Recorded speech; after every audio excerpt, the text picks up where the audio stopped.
2023年1月6日，在陕西宝鸡，有位农户在进山时偶遇了一头浑身金毛的奇怪动物。它的背影看起来非常像熊，头上却长了牛角。虽然受了伤，但并不怕人。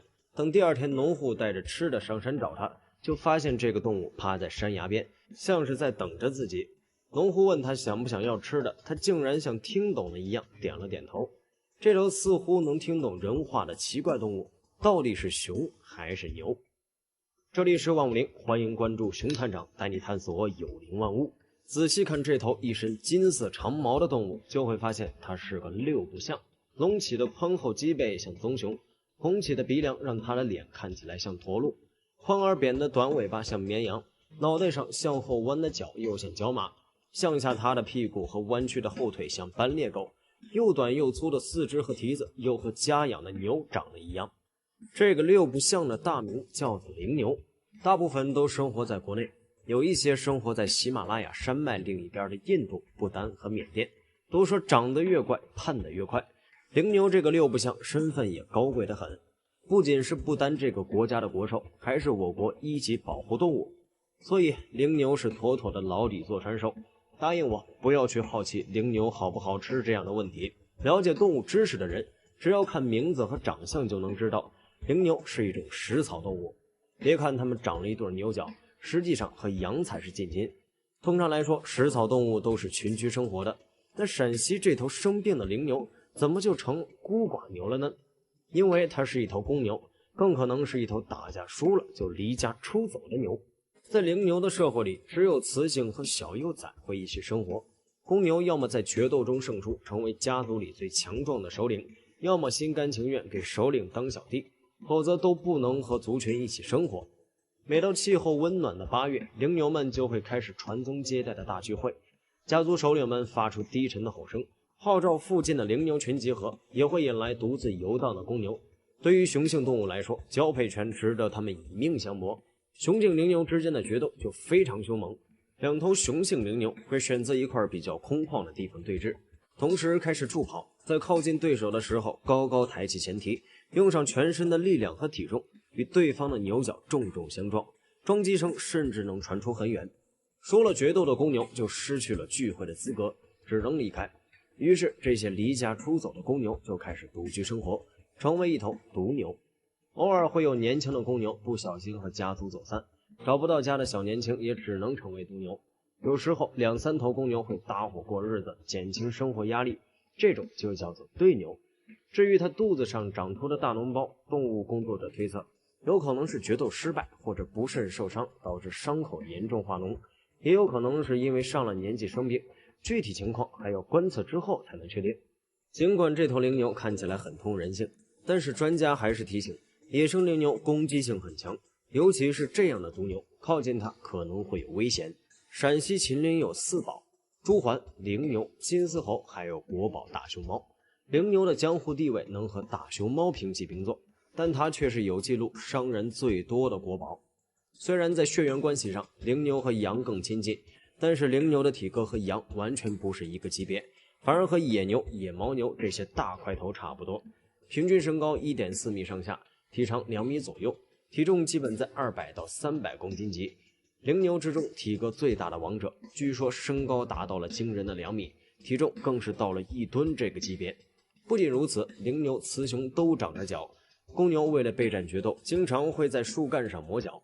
而天生护崽的雌性灵牛群居在一起，在山林里也是无人敢惹。别看灵牛个头大，因为它们一直生活在寒冷的高山地带，所以为了生存，它们和亲戚山羊一样，也是个飞檐走壁的高手。粗短有力的四肢，肌肉结实，不仅在陡峭的山坡上如履平地，用力起跳的话能跃到2米多高。灵牛是字面意思的横着走，当行进道路被挡的时候，灵牛要么越过障碍，要么用前腿或者厚实的胸膛去对付拦路的树干。根据测算，灵牛可以轻松把直径10几厘米的树干折断。长期在秦岭一带科考的动物保护工作者，除了毒蛇，最怕的就是灵牛。如果是在灵牛经常活动的栖息地遇上灵牛还好，不管是独牛还是一个家族，一般来说都会主动远离人类，就算距离只有几米，它们也会扭头就走。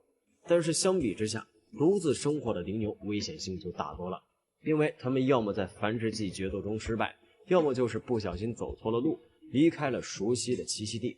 不论哪一种情况，都会让他们情绪糟糕，心情紧张，攻击性会非常强。根据成都商报的统计，2000年到2008年，单单一个陕西省就有22人被羚牛攻击后死亡，受伤人数就更多了。在羚牛数量比较多的地区，不少村庄都被这些大块头糟蹋过，这和羚牛的生活习性有不小的关系。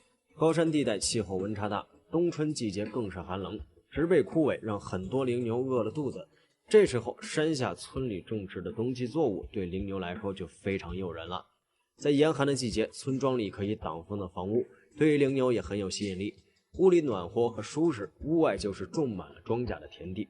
这些大块头胆子同样大得很，连吃带睡，要是被人类惊吓到，扭头就能冲锋。因此也不止一次发生过村民下套杀害羚牛的事件。这里我们还是要再强调一下，羚牛在全中国的总数不到3万头，是国家1级保护动物，故意伤害它真的会牢底坐穿，有困难还是要找警察叔叔。今年1月初，在陕西有农户遇上了一头受伤的国宝羚牛。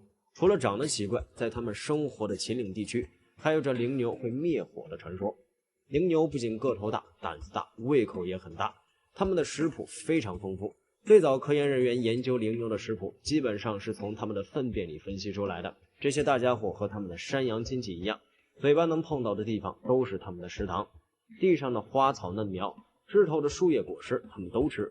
因为个子高，站起来还能吃到3米高的树叶，就连地里埋着的草根、块茎什么的都能刨出来吃掉，是个非常不挑食的家伙。根据栖息地自然环境的不同，羚牛的食谱里最少包含了100多种植物。在食物充足的地方，这份食谱甚至能多到300种以上。羚牛通常生活在高海拔山区，每到冬天山上草木枯黄，羚牛就会拖家带口下山找吃的。等到6、7月份，高海拔地区的植物重新长出来了，羚牛才会重新上山。在1年之中，它们活动范围的垂直海拔差异能达到2000米，是个不折不扣的爬山专家。羚牛的食谱里还有一种特别的东西，那就是盐。不管是动物还是昆虫，盐分都是生命不可或缺的重要营养物质。食肉动物可以从其他动物的肉里获得盐分，但食草动物吃的植物里基本没有盐分存在，于是它们就必须额外摄入盐。相信养过牛羊的朋友都知道，定期就要给它们舔舔盐块，而羚牛在野外没有人给它们盐，就只能去舔天然的盐盐、消盐或者喝盐水。因为羚牛必须吃盐的习性，在它们生活的山里，山民们还有个关于它们的传闻。这个传言的内容是说，人们在山林里生火取暖的时候，羚牛不像其他野生动物一样害怕火光，反而会跑到火堆旁边撒尿，加上蹄子乱踩，一定要把火堆踩灭才会停下来。